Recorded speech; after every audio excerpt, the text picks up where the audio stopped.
I'm standing in front of a replacement for a station that opened in 1908.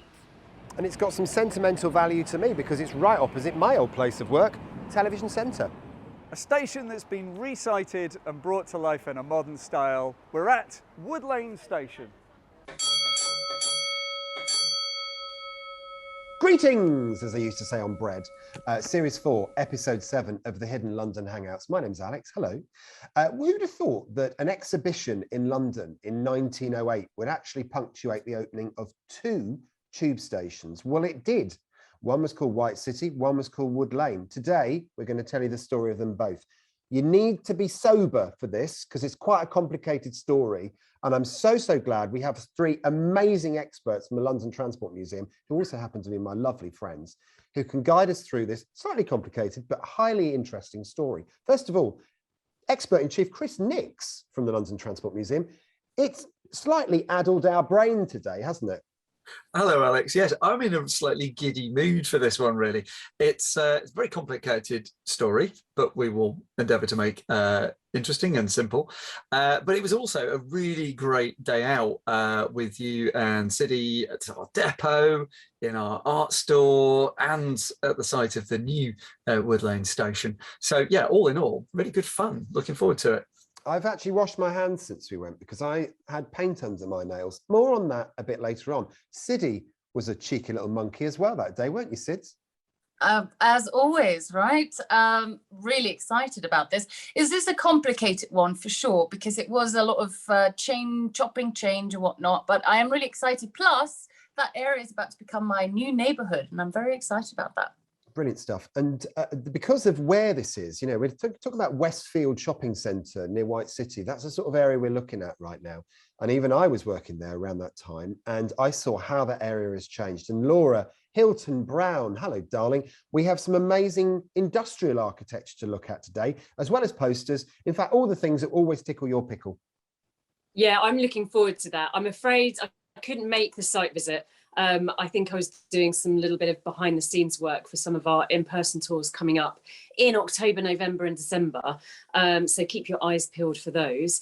But yeah, I missed out, and you guys got to go and hang out and go to a station that I've done a tiny bit of research on. I was just doing a little bit of reading and I'm very confused. So you guys are going to have to just unpeel this one for me and just kind of take me through it slowly, because I'm confused with the name changes, the locations, exhibition centres, stations, Olympics, lots of things, but equally as excited.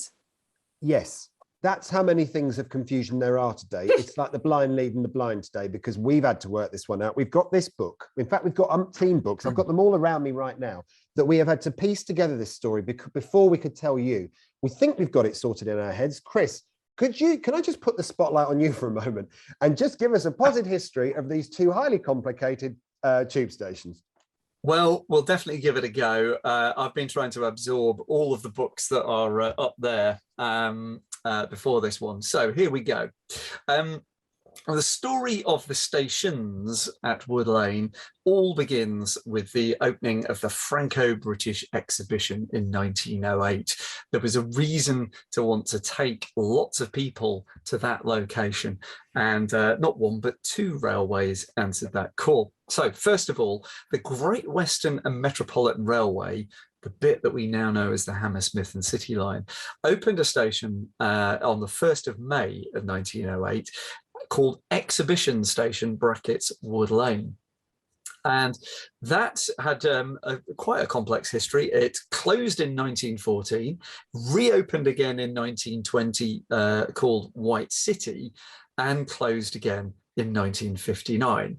Good so far? Okay, let's go back then to 1908. A couple of weeks after that first station opened, on the 14th of May, the Central London Railway, or the Central Line as we know it today, opened Wood Lane, which was also on its early tickets shown as Shepherd's Bush. Okay. That original station was designed by a chap we've heard of before, Harry Bell Measures. We found out what the B stood for since we last talked about him. It was remodeled in 1915 by Stanley Heaps, and that closed on the 23rd of November, 1947. There is now another station called Wood Lane, and that opened in 2008. Yeah, I'm just following along so far. So I'll just pop There that will be a there. quiz at the That end one of the there, show. that's fine. Okay, and make my notebook as well.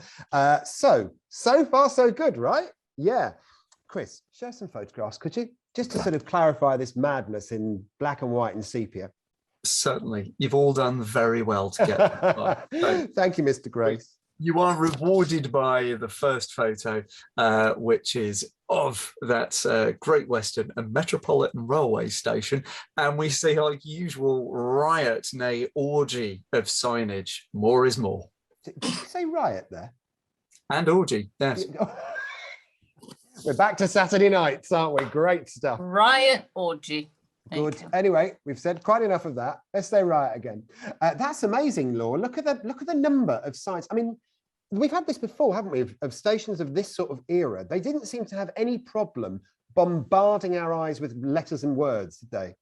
Yeah, it's definitely a busy picture, isn't it? And I love that early use of like navigation and wayfinding with literally just like the pointing hand up, down, up the stairs, under the arch. I quite like the use of that, but there is a lot of information just kind of plastered over the brickwork. I particularly like the loopy kind of arching lamps from the top of the bridge there as well. And because this was seen as a temporary station for the exhibition, Chris, much of it was built out of wood. So it was a very easy build because it was on a viaduct, and they just kind of modified the viaduct with planks of wood. What can I say? Wood Lane by name, Wood Lane by nature. Yeah. It was woody. Yeah, Woody for look, sure. we know where this is going, and it's not going to go there. All right, it's absolutely not. Next picture. Yeah, anyway. So here's a now we're talking shot. Good work. That's from 1937, and yes, your eye goes straight to the booths, Jim. Yeah. I think that looks a lot better than the massive signage from earlier. But isn't it hilarious? They've already changed the name again. Wood Lane, White City Stadium. They cannot get the names right on this, can they? They're so just cannot make up their minds. They've Metropolitan also Line, Great flipped Western the Railway. line name around. It was originally the Great Western and Metropolitan Railway, and now it's the Metropolitan Line and Great Western Railway. Yeah. Do you know which date this one's from, Yeah, Chris? 1937. 1937. That makes Look at sense because in cars as well. 1913, the Metropolitan took over the running of the line largely. So, you know, when around that time, the Metropolitan acquired the Great Northern City, whereas the Underground Group got the city in South London. So acquiries were being made around the time. So that's why it's got that, I think. Pretty cool. But what's the next picture, Chris? But I've had enough of the gin. So we mentioned before that this station got a rename and a bit of a remodel. So here it is under the guise of White City, just to add to the confusion and complication. Now, Laura, are we keeping up so far? We're on the Hammersmith and City line at the moment, all right? Or the Circle line. And this White City was Wood Lane. Are you happy so far, Laura? I think I am. My brain is a little bit crackled. Was a station actually built just for the purpose of the exhibition? Originally, that's what it brought it there. The Central Line and effectively the Met Line built stations just to bring people to that big exhibition. Remarkable, really. And you can see what we were saying earlier about the amount of wood that was used because it was quick and temporary, I suppose, in most senses. And that's why you ended up with that station. Not interestingly, on the same bend, pretty much, I guess, as where that station is now. Looks very familiar, doesn't it? Mm-hmm. Yeah. Yeah, as you say, even the platforms are made of wood here. It's which was not unusual for the time. Amazing. So let's take a look at that reason for them being built. Oh, pretty fancy, isn't it? very That is fancy. incredible. And to think that was all, I mean, it looks so posh, doesn't it? Yeah, now that's a Westfields, basically. yeah. I mean, this is gorgeous because I love a picture with architecture and building and designing, but I love a picture even more with people in it. And especially when you've got the kind of fashion of the time to kind of really allocate it to a period of time as well. I'm assuming this is early 1900s. 1908. Yeah. 1908. I mean, look at the, so the two ladies in the foreground, the light coloured fabric, the kind of neck to floor length and the whole of the arm covered as well, just to kind of, you know, cover them all up, but then topped off with those beautiful kind of frills and embroidery and the hats. And the Just parasol. And yeah. the parasols. It's very Sun. Edwardian. Yeah. Yeah. Also, you just the other things, you got the gentleman on the bicycle there with a boater risking his life by going across the tram tracks. Yeah. And the tram right at the back yeah, there. you got the tram and the petrol bus. Yeah, so this is a time, 1908, petrol bus was only just starting to get to the point of reliability. And so you've got horse buses and petrol buses together for about 2 years before all of the horse buses go. So yeah, it's a really great time of change. It's remarkable. And I mean, not many people suit loo roll as a dress, but down the front there, they look like mummies, don't they? Dressed in loo paper. Alex Grundon, I bet those dresses are gorgeous. Loo roll. I don't know. Roll. It's your granny's loo roll cover, isn't it? I just think it's a bit like what we used to at Cub Scouts, where you get 3 loo rolls or kitchen paper and just wrap everybody like mummies. Anyway, oh, Alex, I thought you were talking about one of those little things that you put on top. Oh, well, it could be put on top of the loo rolls. A dolly to keep the toilet roll warm.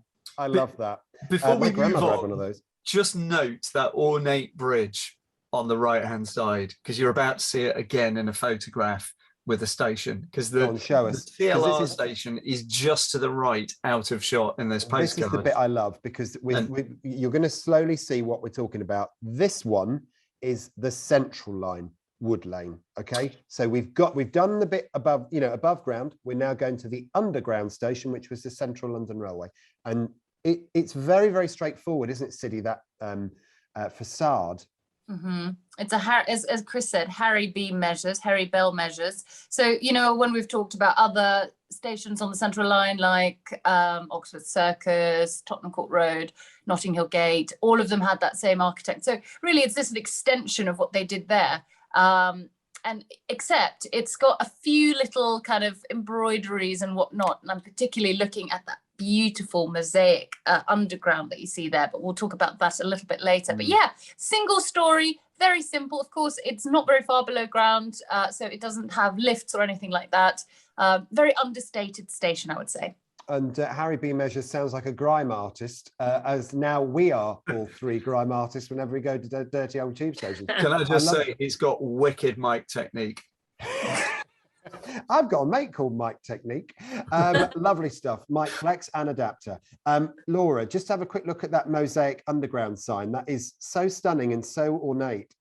We're about to see it in a different guise, but what do you think of it so far? Well, I think I need to see it in a different guise. I can't really tell on my screen that it's mosaic. I wouldn't have said that. It's so I'm ornate. Struggling. Okay, that's a little bit better. I also love the little crisscross of the brickwork either side of it as well, just to kind of make it pop a little bit more. Yeah, more to come on that mosaic. Oh, okay, cool. Just to orientate you quickly, you can see very clearly the tram tracks and the overhead power cable for the tram in that photo.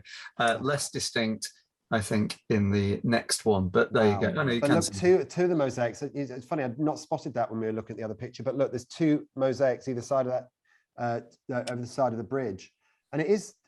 I mean, I think it looks quite cool, that picture. So dated, but so kind of a moment, really. Yeah. And the tobacconist in the middle, Botti Ball.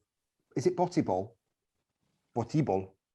Well, the bit that has the underground mosaic, so that little kind of stonework, that was added to the station later on. So when it first opened, it just had a flat roof because, of course, Central London Railway was not yet a part of the underground group, but then later on became a part of it and had that added to it. But it's really, it's a neat little site. I didn't realise that. So the Central Line actually was adopted into the underground system much later, was it?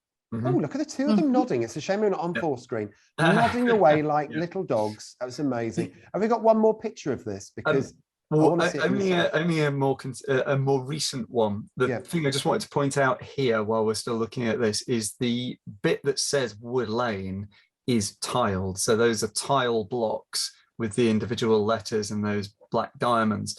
White tiles with black blocks, and you'll see those again later. I love that sign, which I've not seen before, which says "Save your minutes, travel underground." Yes, I was just thinking that, because what it could say is "Save time, travel underground," or arrive quicker. But it's like save your time, like your time kind of hungry or your time poor. So you take that decision. I like it. I think it's a really clever way I of love your saying it. interpretation of this stuff, Laura. It's fantastic. And we have got a sort of burgundy red version of this, haven't we? Yeah, so the predominant tiling there, apart from the name, was brown.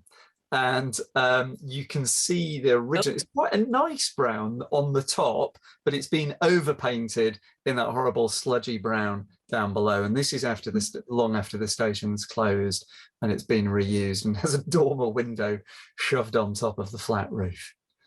Wow, beautiful stuff. Is that a flat? Like, is that a residential building? No, it looks can't like be. it, doesn't it? Oh God. So it's either that or it's just another office floor that's been added on. Let's have one more, which will make far more sense when we tell more about this. We'll want to see one more of these because I know exactly where we're going with this. Yeah, you can just see on this photo that mosaic is surviving, overpainted, but you can just see it poking through in red and blue. And the next photo, you can see. Look at that. Now, just cast your eyes over that, lovely viewer. Just look at that.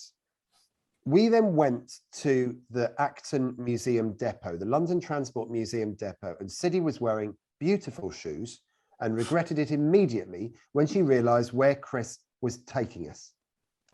Welcome to the habitat of the Hidden London Hangouts crew. No, we did say this was Hidden London and not just Certainly like is. partially Hidden in the muck. partially disguised London. What are we doing Stepping here? a bit on coal. Yeah, Hello, everyone. Bags of coal. Hi. So we're in the Museum Depot yard, aren't we? We are It's in filthy. possibly the darkest recess of it at the back, and here we have the surviving bit of the facade that didn't go back onto the station. Now you've got lane, and here I've You've got wood.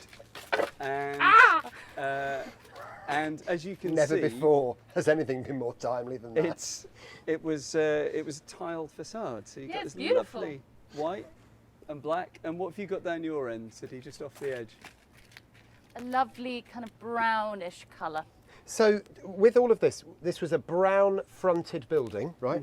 With a beautiful white tiled, crazed tiles, as Chris would say, the cracked tiles, with these black, heavy black letters. That's it. This eventually will come off this paint, won't it? Yeah, we'll do it. I mean, you can see it's because it's only Pick a been bit off, go on, painted pick it. loosely over the top. It's like a scab. It's gradually coming off itself. Oh, anyway. God, that's So good, isn't it? Wait, look. Oh, this is... But- Quick. The lovely thing. Oh, Nixie, look. Saving the restoration job here. The lovely thing about going. this is we have a plan to reuse this on a station. Have you? Yeah. What A very station? special one that's here. The London Transport Miniature Railway. The baby railway? Yeah, Oh, we've very got nice. a station which has just got a going, this is so much platform at fun. this moment in time at the back of the depot. And we've been talking to the railway team about making it a bit more of a station and reusing this. We are listening, I Hidden promise. London Station. Do you know... Do we know when this came off? So About 5 minutes ago. The station was, the original station was demolished early 2000s. This went off to be stored with other pieces of the station which have now gone back. It went off to, I think it was a farmer's field somewhere, and then it came back to the depot about 10 years ago, I seem to remember. Wow. So yeah, this is the bit that they didn't want to put back onto the new Wood Lane station, so it's here. Do you know... You'll have that finished by the time we've done this. I know, and you know, that my mum, who's a regular, hello mum, she's a regular viewer of these episodes, will know what I'm doing at the moment, because I remember when I was about, I don't know, 14, I remember her giving me permission to have new decoration in my bedroom, and they were going off for the big shop. Do you remember when everyone went on big shops? Yeah. And it was a Saturday morning, and they left me with what effectively was one of these knives that strips wallpaper. Yeah. And I think she thought I might have got one sheet of wallpaper off by the time they got back from the supermarket. Right. The whole lot had gone, because I worked like a machine to get that off, and I'm doing it again now. So Mum, I haven't changed. I'm still completely determined when I want to be. Well, Look at Alex, I think it's time we gave you some reward. Here, have a lump of coal. that. Oh, coal! Aw, 'cause he's Amazing. been a very naughty boy. Look at that though. Look, we've got the A off. We're back to A. Why did I choose that letter? In the end, Look amazing, isn't it? Excellent. Laura, the thing about that little location was, although it was grimy and dirty, I felt like a naughty child peeling off the paint off that thing. But I was absolutely determined to get as much off as I could before Chris had to put his camera down and slap me. I'm glad that you did though, because any little original tile reveal is well worth the effort. And I know you like a little tile scrub or a tile peel. So I'm saying thank you for doing it, and just ignore Chris giving you a slap. Always happy to be a scrubber. Now listen, we were looking earlier on at the mosaics above the doors of the Central Line station, okay? We couldn't really explain to you the precision of detail in them until we went to Wood Lane today and saw the very same mosaic hanging on the wall. Take a look at this. Wow. One of the things that really amazes me every time we go to these old stations is that you guys say policy is keep old stuff in place unless it's confusing. What is really lovely about this station is they've put stuff back. Yeah. The original sign, Chris. I thought you'd like this. I knew this as an object that had been removed from site and was being preserved, I believe in a field, with the hope of putting it back on the rebuilt station. So it's really lovely to see it have this pride of place. You see it as you come in It's to a the real station. centerpiece of the station, and also, so this used to be above Wood Lane Station. It's amazing. Right above the entrance, you know? Yeah. But look at the mosaic, it's so detailed. It's difficult to sort of spot it unless you come up close, so we'll make sure that we film it up close as well. But the red little bricks are so tiny, aren't they?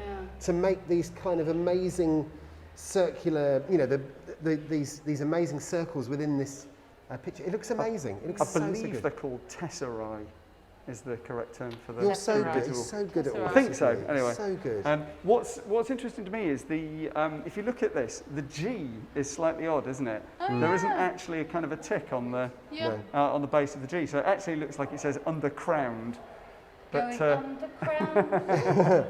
I just love it. I love it. And it's so nice to see it back after all these years at its home where it was originally hanging above the door. and I think aside from that, really, all you've got is the kind of the brick arches that would have sat either side of the station entrances originally. But the great thing about this station is it's a little bit like one of those sort of skeletal diagrams of the human body, because you can see the workings of it.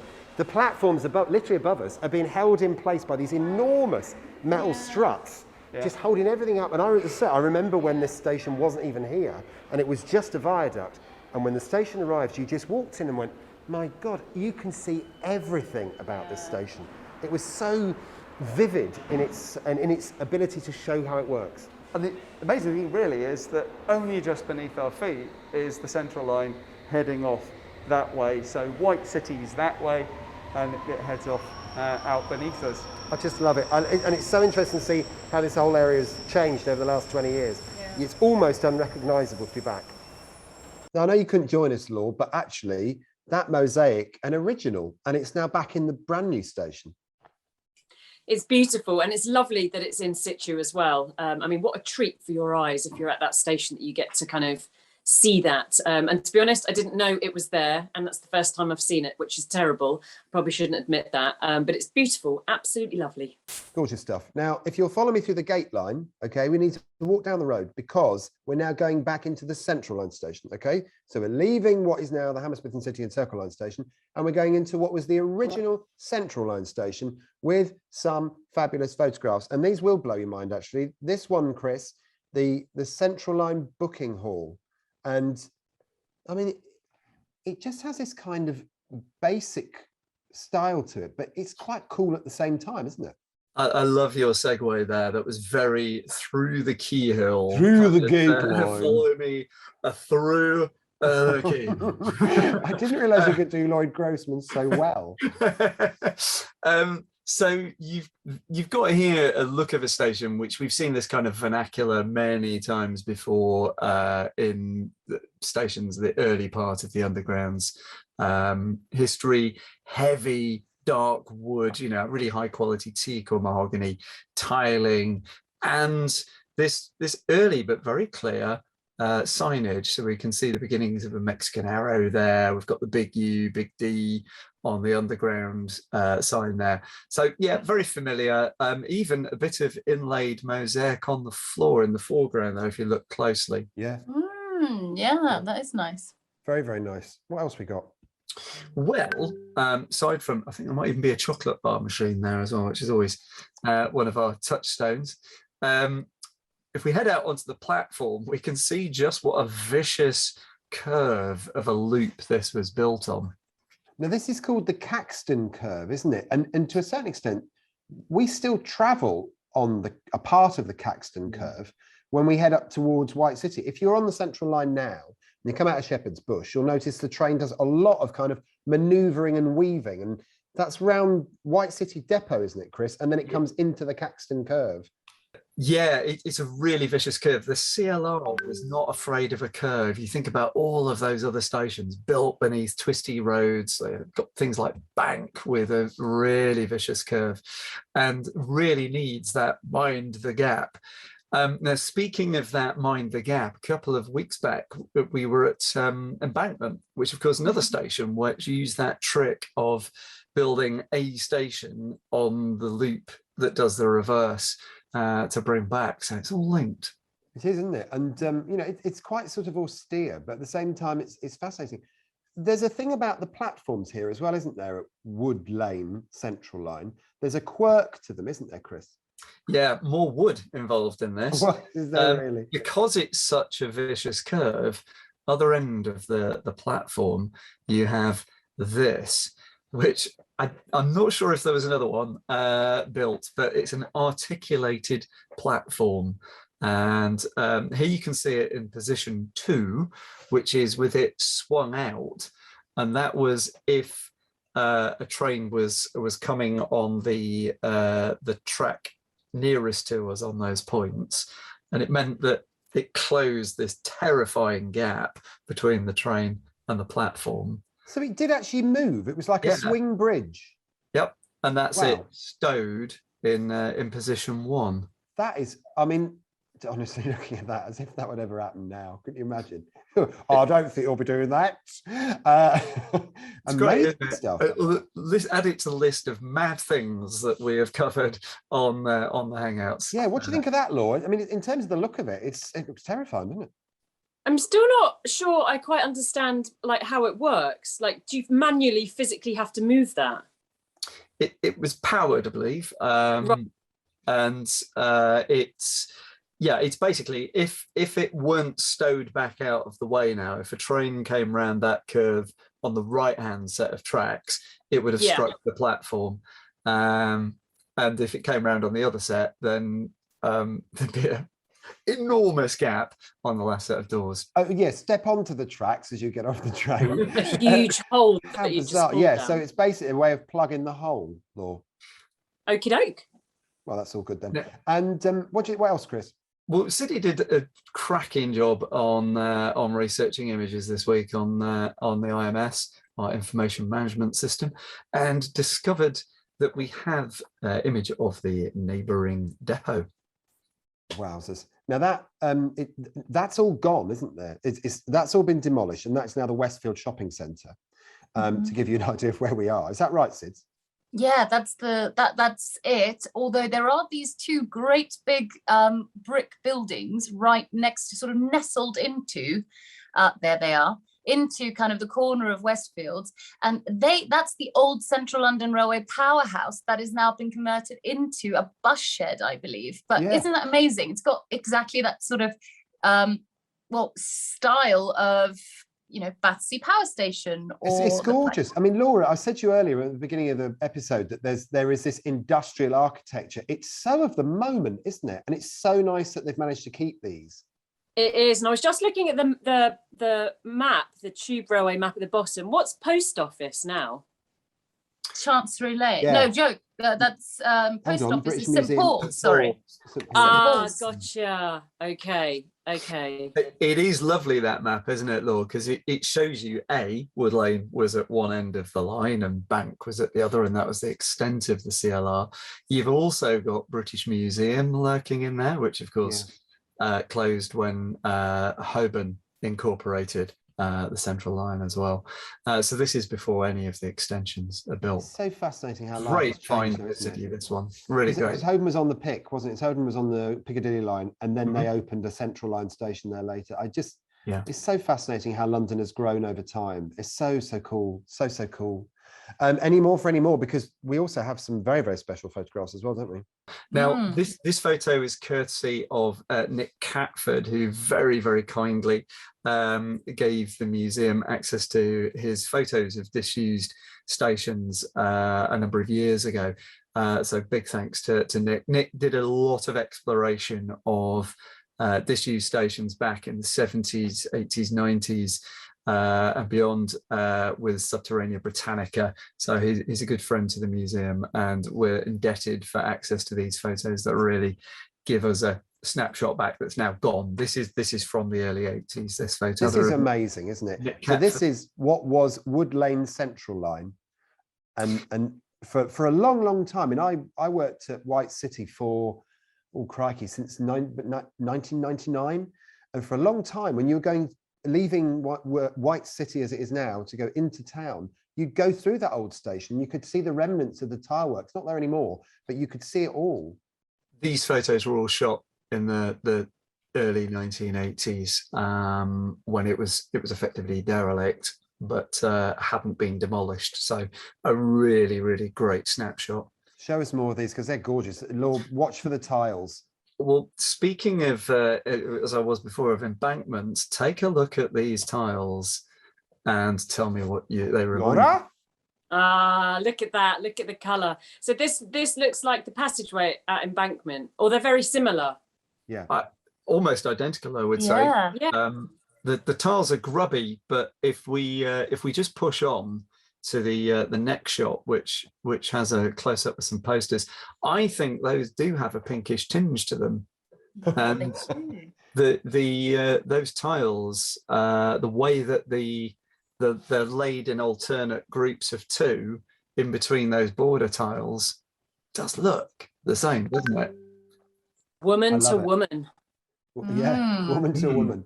Good work. Yeah, I think, well, that makes sense, to be fair, because that passageway in Embankment was built around the same time as this station's open. I mean, a few years later, but around that same time. So it makes sense that they're using up that corporate identity to kind of integrate. Yeah. Mm-hmm.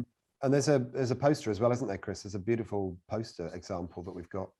Yeah, so because it was a destination to an exhibition centre and other things were constructed around there, it does mean that we've got some lovely poster stuff in our collection, which relates to it. This is a very unusual design in our collection. Absolutely beautiful, isn't it? I'm surprised that's not hanging on your wall already, Laura. That would look lovely in your kitchen. Oh, it's so lovely, isn't it? I love that it's got the kind of very kind of traditional cherry blossom for that kind of Japanese style of art, and the colours, those kind of muted colours, but then they kind of become more bold as you come to the foreground. And I love that kind of style of Japanese art where they have the low level clouds around kind of the mountain as well. It's amazing what you can do with. Yeah, it's amazing what you can do with the Blue Peter Garden, isn't it? That's incredible. Because just across the road was obviously BBC Television Centre, and they had the Blue Peter Garden in there. Maybe this was the inspiration for it, Alex. Yeah. What was that? Sorry. Maybe this is the inspiration for it. The artist could well be. The artist is John Henry Lloyd, and this is from 1910. I think it looks incredibly modern. Yeah, I agree. And stunning. And just imagine also, at that time, Japan would have been, such a faraway land, and to see this kind of image of, people would not have seen a photograph of Japan, never seen Mount Fuji or anything like it. So it would have been something completely kind of eye-grabbing, I think, on the tube to have this promoting going to the exhibition. And well done for saying Mount Fuji as well. Well done. Do you know what? We wanted to really rub Laura's nose in it because she was wading through mountains of paperwork. So none of us had to. And we were in the poster store because we loved the look of that. So we thought, what else was there from Wood Lane and White City in the big collection over at the Museum Depot in Acton? It's so nice to be back here in the art store at the Museum Depot. I really like being in this room, not only because it's just so colourful, but there's something quite peaceful about this place as well, isn't there? It's a space that I really like sharing with people because it's not huge amount of people have got to come and visit it. So it's always nice to have the opportunity to share some more of it. This one's huge, isn't it? Yeah. Another whopper. I love it. So, International Advertising Exhibition at the White City, November 29th to December 4th, 1920. It's vivid, isn't it, really? It feels wrong talking about all these posters without Laura being here, but they're so vivid in colour, aren't they? And I know they're not photographs, but they're you know what I mean, photographic drawings. They're so detailed. If you remember when we were talking to David right back in season 1, he talked about how you could use different colours like red on the tube because they were below ground, they didn't get as much sunlight, and therefore they wouldn't fade like they would if they're above ground. Yeah. And he can see an enormous amount of red being used on there. Yeah. There's also, look at the W's. They're all that interlaced W variant of the Johnston typeface. And This is shortly after Johnston's. I was going to say, does it not look to you guys like the Johnston typeface? We've got to get that bit right, guys. Looks squashed. It doesn't look normal. Well, again, remember this is early Yeah. on, and it does take a little while for it to fully settle down. But you've only got to look at the O. It is a proper circle. Yeah, it is. Yeah. And so is The kerning took a while to sort out. So the kerning is that kind of distance between the individual letters. So what we can see here is a platform of the central line, because look over there, we've got the gate stock, which is The train. the train The over train there. from that particular Now we period can of time. tell it's early on, 1920, because there's no anti-suicide pit depicted on there. I don't know whether they would or not. And then these characters are all representative of different brands, right? And I think this is something for our beautiful eagle-eyed viewer, because we'd like to know who or what these characters represent. I mean, initially, we've all spotted that, haven't we? The Michelin Man with a massive, great cigar And in his the- hand. I and wouldn't the- have thought a rubber tyre man would be allowed to smoke, but And the cloth coming out of his back pocket. absolutely. Yeah. But then you've got the dog. You've got that ballerina with that. I mean, that's quite iconic, isn't it? Yeah. And then you've got all these different ones. So really, what we want to know is, drop us a line on our Instagrams, If you know what they're representing. any of them. And so screen grab the page that you're seeing right now on screen and just highlight the one that you think is true. And then we'll gather those together and see if we can actually identify what all of these characters represented in advertising terms in the 20s. Because quite a lot of these brands are ones that don't exist anymore, and certainly aren't advertised anymore, because some of them are for cigarettes and things like that. They are kind of lost to memory, some of these. Years ago, when using this in an exhibition, we did try and find out what all of them were, and it was extraordinarily difficult. There Yeah. were some that we still couldn't find out.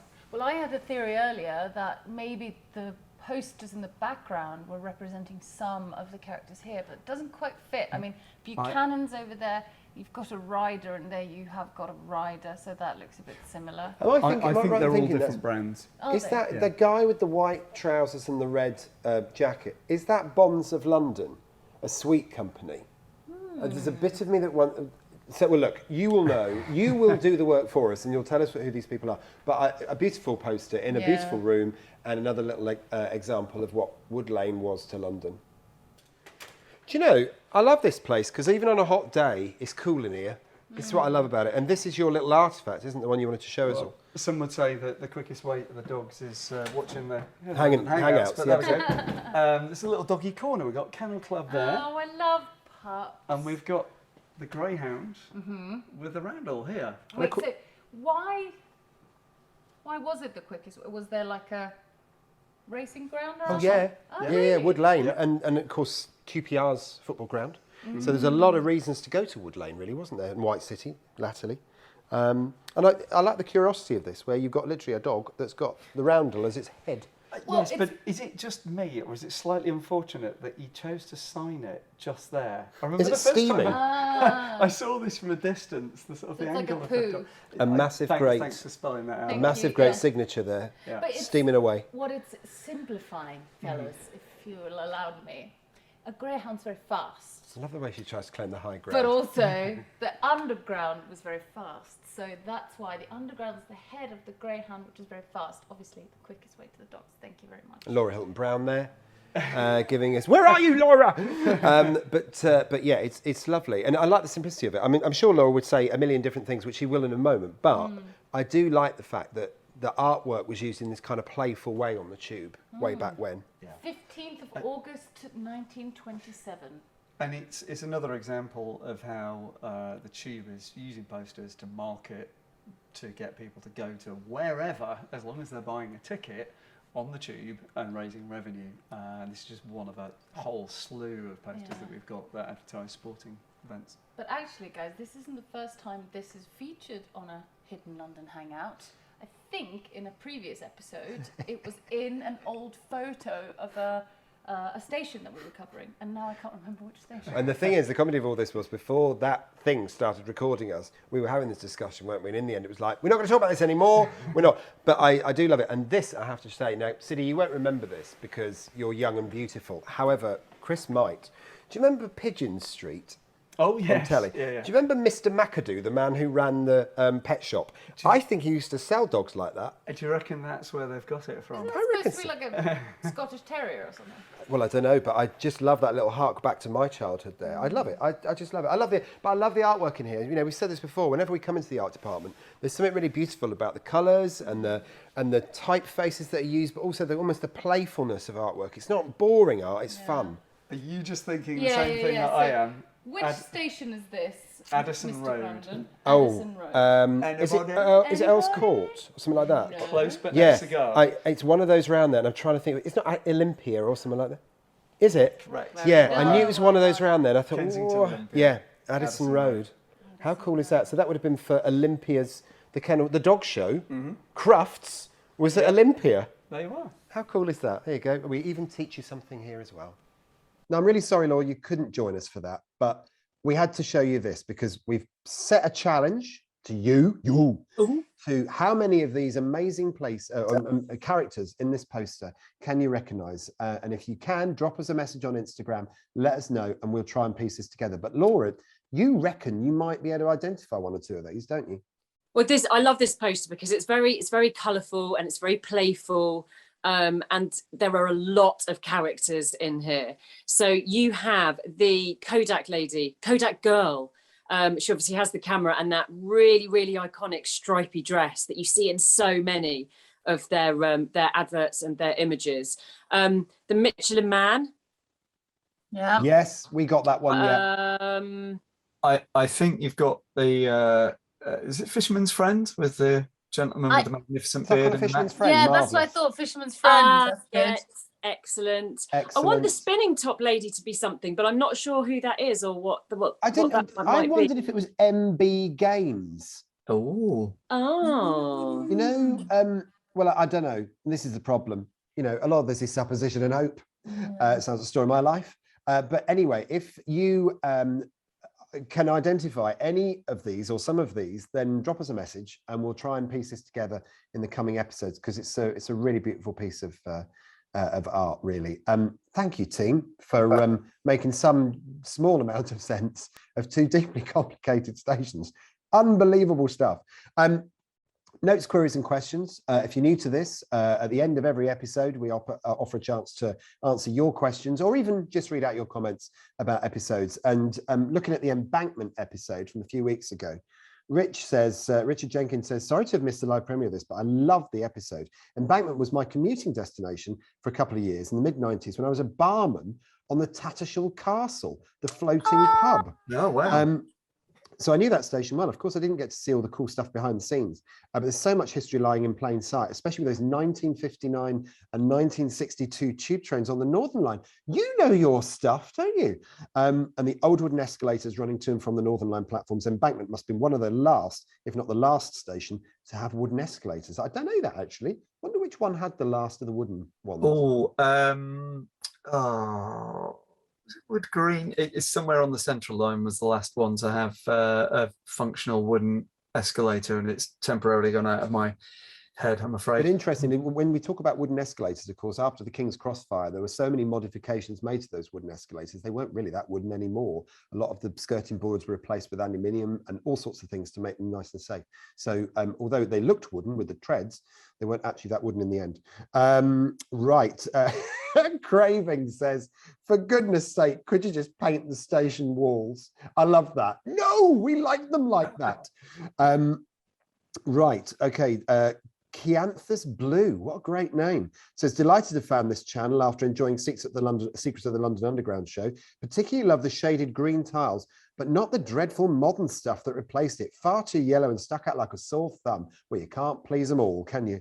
Dave Sticks is another really fascinating episode. Thank you so much. We've had loads of other cool stuff. Bob Cooper says the communication equipment room, but also control equipment room. It kind of means both things, doesn't it, Chris? They certainly got both in that area that on that station that is being pointed to. And fantastic episode, says Laura Rigsby. Hangouts team, you've done me proud. I'm curious to know what is behind Private Rod's door. I should hope Private Rod, unless he's out on manoeuvres. Happy days. As always, thank you so much, Laura, for being here. You're lovely.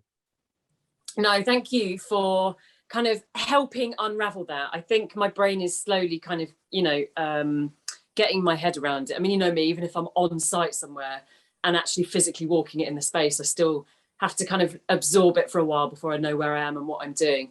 But just going back to the person that wrote in about embankment and that they were particularly kind of pleased about that episode because they used to work there. What I really love is when people feel super connected to a certain place for a certain reason. I mean, for me, that's why we do what we do, to kind of enable that memory or kind of bring back those stories. So keep those comments coming. That's always really nice to hear. It's really funny you should say that, because when I was at Embankment, I just had this wonderful memory of being a university student at King's College London, and my route home always took me on the northbound platform of the Northern Line. So I'd hear Dong Mind the Gap, and I was just thinking to myself, that in that moment in my life, I had so many high hopes for what life could be, and it didn't. Siddy, thank you so much for everything you've done today. Ignore that comment. Keep the comments coming. It's really lovely to hear. I mean, it's all very well being melancholy or deeply depressed. Siddy, thank you very much. Oh, thank you. Now I'm a bit sad. You have done wonders with your life, Mr. Grundon. And look at you. You're here with 3 of your best pals, tottering around stations, talking about them and delighting the public. So don't you dare think that you haven't done well. You certainly have. Amazing. And I think we've done pretty well with explaining this this quagmire of 2 stations that are in a slightly different form today, and it's been a joy. It's been great. I work on the basis that you need a thickie on the team to work out what these clever people are saying so that you can have an easy watch on the episode. Is that a segue into me? No. Chris Nix, thanks for being that. Thank you. Fantastic place. 2 stations that aren't there that now are. As Laura said before, it makes sense, but it doesn't make sense. Does that make sense? Does that make sense? It's great. Thank you so much for watching as well. As always, find us on Instagram if you want to find out where we're going next. We often drop quite a lot of hints. Alex Grundon, Chris Nix, Siddy Siddy Holloway, and Hidden London Law, plus at LC Museum. I've gone all Cockney suddenly. Also on Holloway. Holloway. Oh, governor. What is worse? Also, find us on YouTube, because thanks very much you've watched us. Like, subscribe, comment, and also set the alarm so that you know when our next episode's coming up. And drop a comment. If you like what we're doing, great. If you don't, don't tell anyone else. And if you've got a question about what we do, then just drop it below. In the meantime, have yourself a great day and stay safe.